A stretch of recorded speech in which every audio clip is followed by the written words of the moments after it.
Hey everybody, what's up? Welcome back to my page. It's Scott doing a check-in for my 30-day challenge. Pardon all of the closet stuff back there. I've found that there's not really a very good place inside of my Airbnb to do recordings because of the acoustics, and it's kind of dark in the other room. If I get out on the balcony, as you can see, it's kind of windy. You get a lot of air, you get a lot of background noise. So I just kind of do it right here in my room. So yesterday I did a couple dives. I did practice my buoyancy with a perfect buoyancy specialty course. And then I also got to dive Dream cenote. It was really, really cool. A couple things that I've learned. So I bought a mask and some fins the other day. And what did I do with my mask? I was going to show you. They don't really work very well. So I wasn't able to use my mask at all. I thought it fit fine when I was in the scuba shop, but when I put it on, right here on the sides, I get a lot of leakage.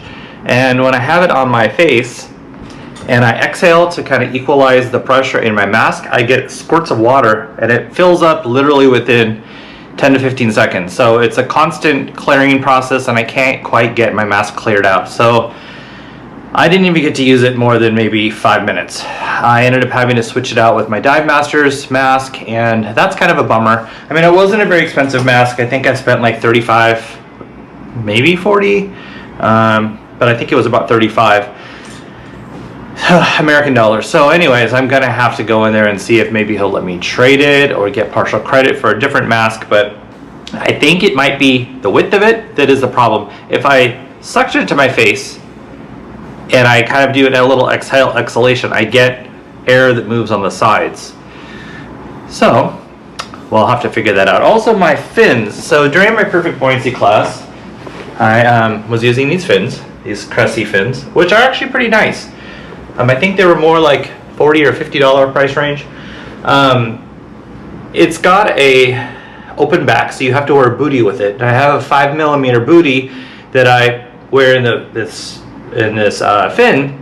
However, when I'm trying to do different techniques with the swimming, I get this motion inside of my toe. So it's nice and tight up against the heel of my foot right here, but this part I get a little bit of a wiggle.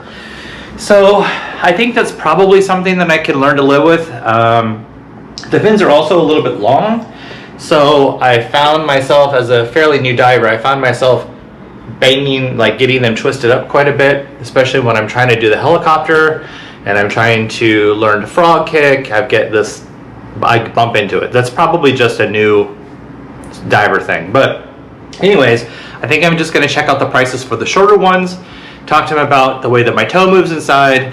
I don't want to end up getting any kind of like blisters or tears on my toes as a result. I shouldn't, because I've got a bootie on, but you just never know. So I'm going to go ahead and head down there, and I will check back in when I'm done and find out, let you know what I find out.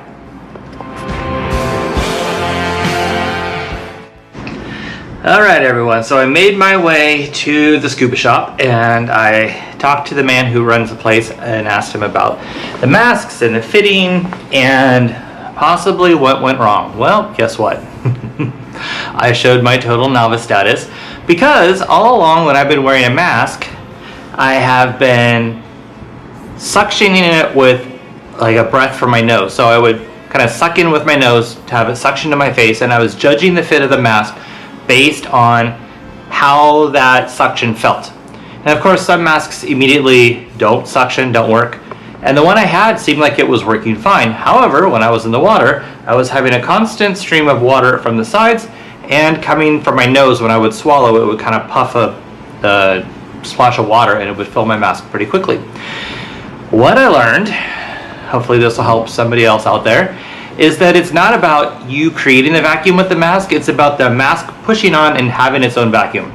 So I tried on all the masks, like we're talking 20 different masks, and the cheap ones of course weren't fitting right, and the one I had before was pretty inexpensive, but it wasn't the cheapest. I ended up trying on, of course, the most expensive ones, and I was like, please don't let this be the right fit, because I really don't need to talk myself into spending a lot of money for a mask. In the end, I found this mask. It's also a Cressy like by Fins, and it fits really secure to, I can show you actually, it fits really secure to my face with a vacuum without having to suck in. So I'm gonna try it out tomorrow or Thursday and see how this goes. Let me see if I can give you a live shot while I'm holding the camera. So when I push the mask on my face, it creates a suction. Anyways, it works a little bit better than that when I'm actually using both hands. But hopefully it will work better than the mask that I had. So I couldn't return it or exchange it, so I actually have a second mask now that I can't use for anything, but I'm sure at some point I'll come across somebody who may need it, who wants to trade it for something else. I also talked to him about the fins that I have, and I'm not exactly sure if it's the 5mm booties that I'm wearing or if it's just the quality of the flipper that I bought. Fins that I bought, I keep saying flippers. Fins. Of course, the really nice ones that my brother recommended and that I've seen my dive instructor use, they're like a couple $100. So I don't really want to talk myself into that right now, but I'm gonna keep the ones I have and I'm going to try them out on a couple more dives and see how they go. And my brother gave me good advice. He said maybe use it as a motivational thing to treat myself if I get to a certain level of my certification. After my experience today, I'm pretty sure that I feel like I'm still super brand new.